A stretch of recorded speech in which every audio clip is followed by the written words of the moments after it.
बिस्मिल्लाहिर्रहमानिर्रहीम। अस्सलाम वालेकुम नादरीन, आप यूट्यूब चैनल देख रहे हैं, मैं इमरान खान हूँ।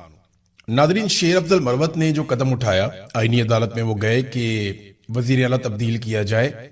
जो नया वजीर आला सुहेल आफरीदी है वो ठीक नहीं है। अली अमीन गंडापुर को वापस वजीर आला खैबर पख्तूनख्वा बनाया जाए। इस मामले पे शेर अफजल मरवत पे ज्यादा तनकीद हो नहीं रही, क्योंकि पाकिस्तान तहरीक इंसाफ के लोग ये समझते हैं कि अब वो पाकिस्तान तहरीक इंसाफ का हिस्सा नहीं है, और इमरान खान पहले ही उनके बारे में बता चुके हैं कि ये आदमी हम में से नहीं है। लिहाजा अगर वो धोखा दे या कोई बात करे तो तहरीक इंसाफ के लोग इसको मान लेते हैं, ठीक है, क्योंकि इमरान खान ने भी बता दिया, उनके दिमाग में भी ये बात है कि ये इमरान खान का वफादार नहीं है, ये आदमी धोखा दे सकता है, इमरान खान साहब ने इनको पार्टी से निकाल दिया है। तो इससे कोई फर्क नहीं पड़ा पाकिस्तान तहरीक इंसाफ के लोगों को। लेकिन अली अमीन गंडापुर पे बहुत तनकीद हो रही है, क्योंकि अली अमीन गंडापुर ने उसके बाद जो एक ट्वीट किया, वो ट्वीट बड़ा अजीब सा है। अली अमीन गंडापुर ने कहा कि मैंने अपने लीडर इमरान खान के हुक्म के मुताबिक बिला किसी ताखीर के अपनी वजारत आला के इस्तीफे की हदायत पर अमल दरामद करवाकर अपना फर्ज अदा किया। किसी भी तरह के केस या अदालती कार्रवाई के साथ ना मेरा ताल्लुक है और ना मेरा कोई अमल दखल है। अली अमीन गंडापुर, ये उन्होंने अपने ट्विटर अकाउंट से ये पोस्ट कर दिया। इसको आप दो तरह देख सकते हैं। देखें, अली अमीन गंडापुर साहब के ऊपर तनकीद क्यों हो रही है इस ट्वीट के बाद? वो इसलिए हो रही है कि शेर अफजल मरवत ने जो नुक्ता उठाया अपने केस में वो ये है कि अली अमीन गंडापुर को वजारत आला से इमरान खान ने हटाया, और इमरान खान क्योंकि एक नाअहल शख्स हैं और सजा याफ्ता शख्स हैं, तो उनके दबाव के ऊपर वजीर आला की तब्दीली गैर आईनी और गैर कानूनी है। यह है जी शेर अफजल मरवत का केस। अली अमीन गंडापुर ने अपने इस स्टेटमेंट में इस बात की तौसीक की और इस बात को कंफर्म किया कि वाकई उन्होंने इमरान खान के हुक्म पर ही अपनी वजारत आला छोड़ी थी। हालांकि छोड़ी इमरान खान साहब के हुक्म के ऊपर ही थी, लेकिन इस मौका पर अली अमीन गंडापुर साहब ने उस बात को कंफर्म किया। यानी शेर अफजल मरवत ने कहा कि इमरान खान नाअहल है, इमरान खान जो है वो सजा याफ्ता है, लिहाजा उनके कहने के ऊपर या उनके दबाव के ऊपर वजारत आला में तब्दीली गैर आईनी गैर कानूनी है। ये शेर अफजल का मौकिफ है।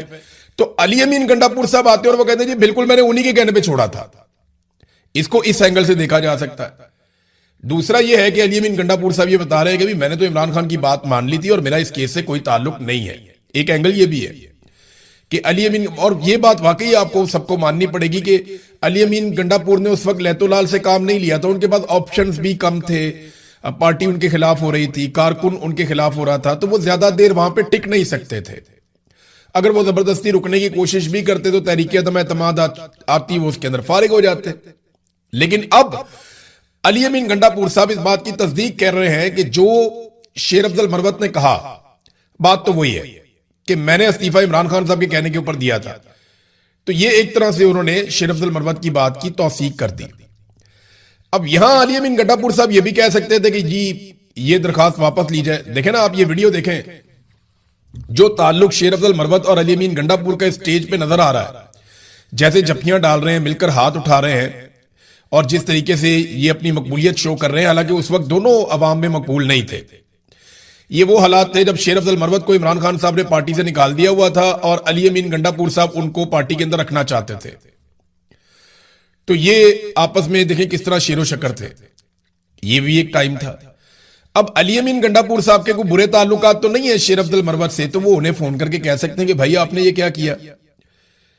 आपका एक करीबी दोस्त है, उससे आपका एक बहुत अच्छा ताल्लुक है, और वो आपके हवाले से एक पिटीशन डाल देता है आईनी अदालत में, और आपको ये पता ही नहीं है। How is it possible? तो इस पे जो बात की है बैरिस्टर गौहर ने, जो चेयरमैन है पाकिस्तान तहरीक इंसाफ के इस वक्त, उन्होंने इसे साजिश करार दिया। शेर अफजल की वजीर आला खैबर पख्तूनख्वा को हटाने की आईनी दरखास्त एक साजिश है, यह बैरिस्टर गौहर ने कहा। रुकन असेंबली भी है शेर अफजल मरवत साहब, उनकी जानिब से वजीर आला अली अमीन गंडापुर की बहाली की दरखास्त को साजिश करार देते हुए बैरिस्टर गौहर ने कहा कि वजीर आला हटाने की इजाजत सिर्फ बानी चेयरमैन इमरान खान देते हैं और सुहेल आफरीदी उनकी मर्जी से बने हैं। ये फैसला तब्दील नहीं हो सकता। एक तरह से ये भी तौसीक कर रहे हैं। असल में देखें, बड़ा टेक्निकल मामला है। इमरान खान साहब का ये हुक्म था कि वजीर आला तब्दील कर दिया जाए, और इमरान खान साहब ने ही फाइनल किया था कि सुहेल अफरीदी को वजीर आला बनाया जाए। यह बात एक हकीकत है, लेकिन इसी एक नुक्ते को कानूनी जवाब फराहम करके अब इमरान खान साहब क्योंकि नाअहल है, वो सजा याफ्ता है, जनाब उनके दबाव पे हटाया, लिहाजा वापस बहाल किया जाए। और यहां आईनी अदालत से आप किसी भी बात की तवक्को कर सकते हैं, यहां कुछ भी हो सकता है। अब जो सबसे इंपॉर्टेंट खबर है ना, वो दी थी शहजाद अकबर साहब ने। शहजाद अकबर साहब ने कहा था कि यह साजिश 3 लोगों ने मिलकर बनाई, और आज से कुछ दिन पहले शहजाद अकबर साहब ने यह सारा भांडा फोड़ा था। चंद दिन पहले शहजाद अकबर साहब ने एक वीलॉग में यह बताया था कि 3 लोगों की मुलाकात हुई है चक शहजाद के एक फार्म हाउस पे, और उसमें शेर अफजल मरवत, राणा सनाउल्ला और गंडापुर का उन्होंने नाम लिया था। और ये 1 अप्रैल को उन्होंने कहा था मुलाकात हुई है, उसमें चंद चीजें तय पा गई थी, और इस पिटीशन का फाइल करना भी उसी वक्त तय पा गया था जो अब फाइल कर दी गई है। ये शहजाद अकबर साहब ने पहले खबर दे दी थी, कार्रवाई अब हो गई है, मजीद तफसीलात आपको मिलती रहेंगी। तो खैबर पख्तूनख्वा की जो हुकूमत है, जिसमें इस वक्त वजीर आला सुहेल अफरीदी हैं, उसके ऊपर मीडिया की तरफ से भी अब यलगार की जा रही है, उसके लिए जमीन तंग की जा रही है। वहां गंदम की फराहमी बंद कर दी गई है, गैस की फराहमी बंद कर दी गई है। अचानक से दहशतगर्दी के वाकयात बहुत बढ़ गए हैं, ड्रोन से भी लोग शहीद हो रहे हैं, मार्टर से भी लोग शहीद हो रहे हैं। जब ये सारी चीजें आप प्लस माइनस करके देखते हैं तो ये एक हुकूमत को मुकम्मल तौर पे नाकाम बनाने की कोशिश है। और आपको पता है पाकिस्तान की मिलिट्री एस्टेब्लिशमेंट इन कामों में बड़ी माहिर है, वो हमेशा से यही करते चले आए हैं, और अब वो अपने तमाम हथकंडे इस्तेमाल कर रहे हैं मीडिया समेत, और कोशिश करेंगे कि सुहेल अफरीदी अगर बात मानते हैं तो ठीक है, अगर वो कंट्रोल में आ जाते हैं और मर्जी के मुताबिक चलते हैं तो फिर तो ठीक है। लेकिन अगर सुहेल अफरीदी उसी रास्ते पर चलते हैं जो इमरान खान ने बताया हुआ है, तो उनकी हुकूमत गिराने की कोशिश की जाएगी। मैं ये कह रहा हूं कोशिश की जाएगी। हो सकता है कि आईनी नुक्ता नजर से आईनी अदालत कह दे जी बहाल कर दो अली अमीन गंडापुर को, तो फिर क्या होगा? मैं बताता हूं क्या होगा। फिर यह होगा कि तहरीक इंसाफ के ऊपर अवाम का दबाव बहुत ज्यादा बढ़ेगा, और खैबर पख्तूनख्वा असेंबली के अंदर अली अमीन गंडापुर के खिलाफ तहरीक अदम एतमाद पेश की जाएगी, और फिर उनको उतारा जाएगा, और फिर उनकी जगह पे किसी और बंदे को लाया जाएगा। ये यहां पे आप इमरान खान के बगैर हुकूमत नहीं बना सकते। आप गवर्नर राज लगा लें, जबरदस्ती कर लें, कोई इमरजेंसी नाफिज कर लें, कोई आप गंद मार लें, उसका फायदा इमरान खान को ही होगा। वहां पाकिस्तान तहरीक इंसाफ को आप ऐसे नाकाम नहीं बना सकते।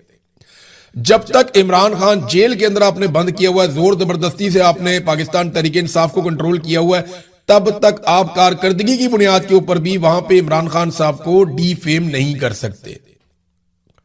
यह बात पाकिस्तान की मिलिट्री एस्टेब्लिशमेंट समझ नहीं रही, लेकिन वो लगातार कोशिश कर रहे हैं। नाज़रीन, इमरान खान साहब के केसेस के हवाले से एक बड़ी अजीबोगरीब सूरत-ए-हाल पैदा हो गई।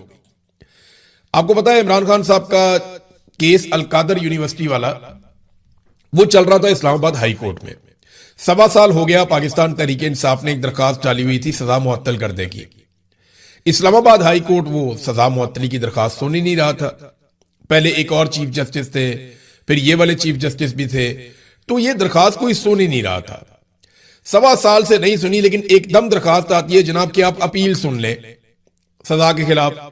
तो उन्होंने कहा जी हम सजा के खिलाफ जो अपील वाला केस है वो सुन लेते हैं, जो सजा मुअत्तली वाला उसको हम बर्खास्त कर देते हैं, उसको फारिग कर दिया।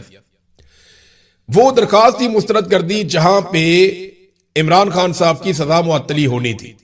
अब इस फैसले के खिलाफ इमरान खान साहब के वकला ने कहा जी हम अपील करना चाहते हैं। अब ये उनका हक भी है कि हाई कोर्ट ने एक फैसला दिया है, उस फैसले के खिलाफ हाई कोर्ट में या सुप्रीम कोर्ट में जहां वो चाहें वो अपील दायर कर सकते हैं।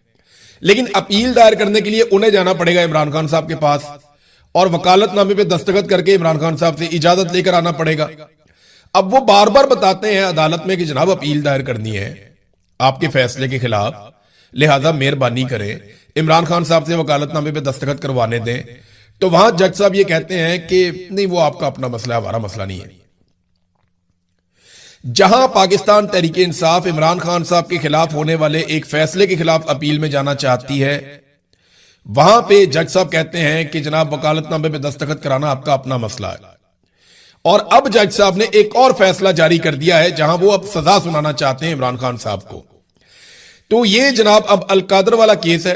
हैरान कुन सूरत हाल है। इसको बहुत सारे जर्नलिस्ट उन्होंने रिपोर्ट किया, लेकिन एहतशाम कियानी साहब ने बहुत शानदार रिपोर्ट किया।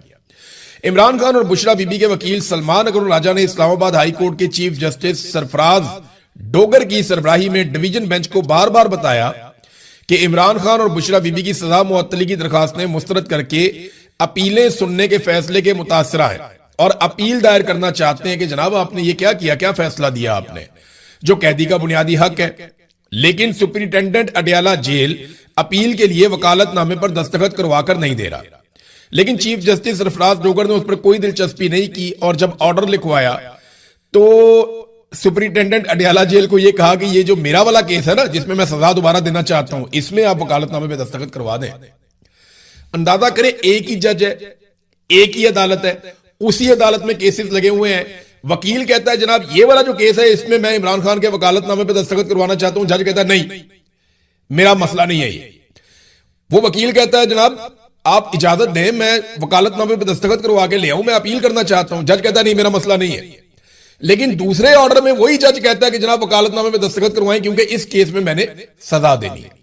अंदाजा कीजिए आप, ये हालात है इस वक्त इमरान खान के खिलाफ अदलिया के।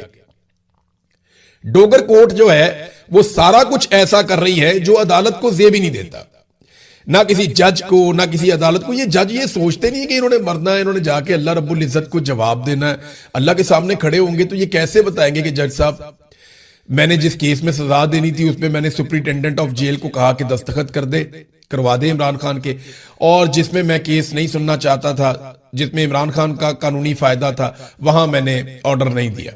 कैसे जाकर अल्लाह रब्बुल इज्जत को फेस करेंगे? इन्होंने मरना नहीं है इन लोगों ने। यानी जस्टिस मुनीर, क्या आपको लगता है कि उसके साथ क्या होगा? यानी गलत सजाएं दी गई ना इंसाफी की गई, तो ना इंसाफी करने वाले जज की पकड़ अल्लाह रब्बुल इज्जत माफ करे, बड़ी खौफनाक सजाएं इनके लिए तो। और इन्हें डर भी नहीं लगता, दुनिया के छोटे छोटे फायदे हैं, एक गाड़ी ले ली, घर ले लिया, थोड़ा पैसा ले लिया, और बच्चे को अच्छी जगह पढ़ा लिए, पाकिस्तान से बाहर छोटी मोटी जायदाद बना ली। इस किस्म के फायदे होते हैं ना नॉर्मली जो इस किस्म के लोगों को मिल जाते हैं। तो क्या है ये सारा यही रह जाएगा, खत्म हो जाएगा। एक छोटा सा झटका लगता है, हिचकी आती है, इंसान चला जाता है दुनिया से। फिर आप अल्लाह रब्बुल इज्जत को जवाब कैसे देंगे जब वो आपसे पूछेगा कि आपको तो मैंने मुनसब की कुर्सी पे बिठाया था? तो वहां ये अल्लाह को ये कहेंगे कि मुझे तो आसिम मुनीर ने बिठाया था, अल्लाह मैं तो 15वें नंबर पे था, वो मुझे उठा के पहले नंबर पे लेकर आया। वहां ये बात सुनी जाएगी? नहीं सुनी जाएगी। एक दफा सोच ले, अगर आप ये जुमले मेरे सुने तो, और एक दफा कुरान पाक निकाल के पढ़े और देखें कि आपके ऊपर कितना बोझ है। अहादीस के अंदर पढ़े और देखें कि आपके ऊपर कितना बोझ है। आप नाइंसाफी कर रहे हैं। माजी में भी ऐसे जजेस गुजरे हैं, तारीख भी उनको बहुत बुरे लफ्जों में याद रखती है। आप कोई अच्छे लफ्जों में याद नहीं रखे जाएंगे, आपकी अपनी औलाद आपको बुरे अल्फाज से पुकारा करेगी। ये मेरी बात आप लिख के रख लें, और ये होगा आपके साथ। साकिब बशीर साहब ने इसके ऊपर ट्वीट किया, उन्होंने कहा वैसे हद ही हो गई है। गोया इस्लामाबाद हाई कोर्ट लिख रही है कि 190 मिलियन पाउंड केस में वकील की तब्दीली की सूरत में सिर्फ वकालतनामे में दस्तखत करवा के जेल हुकाम दें। उन्होंने कहा जी साहब को थोड़ा सा दिल बड़ा करके लिखना चाहिए था, यह कैदी का हक है, फेयर ट्रायल के लिए जरूरी है, और जेल सुपरिटेंडेंट इसका पाबंद है कि वकालतनामे जो भी हैं वो दस्तखत करवाए जाएं। लेकिन जज ने ये नहीं लिखा। जज ने कहा जी मेरा वाला जो फायदा है ना, जो मैंने करना है उसके ऊपर आप दस्तखत करवा के दें, और जो मेरे फैसले के खिलाफ अपील आ रही है उस पर आपने, आप जाने, आपका काम जाने, मैं उसके लिए कोई ऑर्डर जारी नहीं करता, और कहते हैं जाके आईनी अदालत से मिल लो।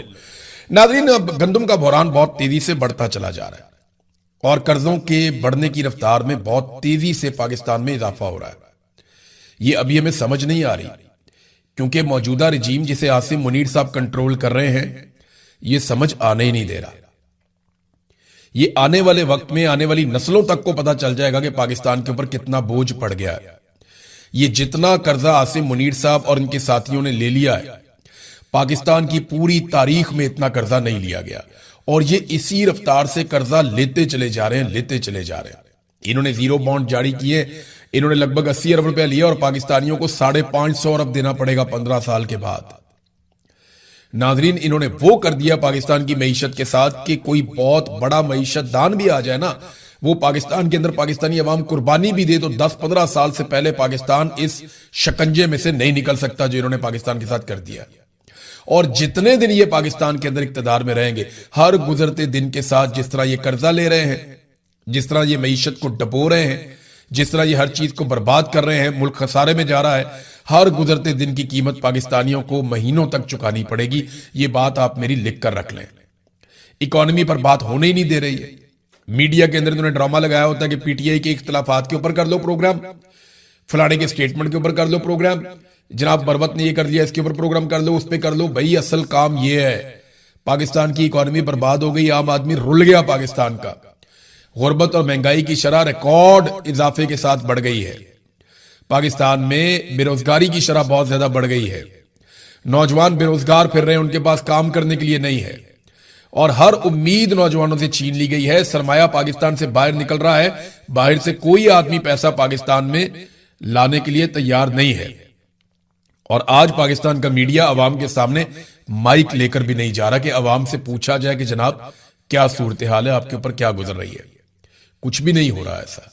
ये इंतहाई अफसोसनाक सूरत हाल है। आसिम मुनीर साहब अब ईरान जाएंगे। दो खबरें ऐसे आई हैं कि शायद ये दौरा मुलतवी हो सकता है, लेकिन ज्यादा खबरें यही हैं कि आसिम मुनीर साहब ईरान के दौरे पर जाएंगे। जाना तो उन्हें है, थोड़ा बहुत ऊपर नीचे हो सकता है, और कोशिश यही है कि ईरान और अमेरिका किसी ऐसे नतीजे पर पहुंच जाएं जहां पे यूरेनियम का मसला और आबना हुर्मुज का मसला हल हो जाए, और ईरान जो चाहता है उसमें कुछ चीजें ईरान को मिल जाएं और डोनाल्ड ट्रंप को फेस सेविंग मिले ताकि दुनिया की जान छूटे इस लड़ाई से।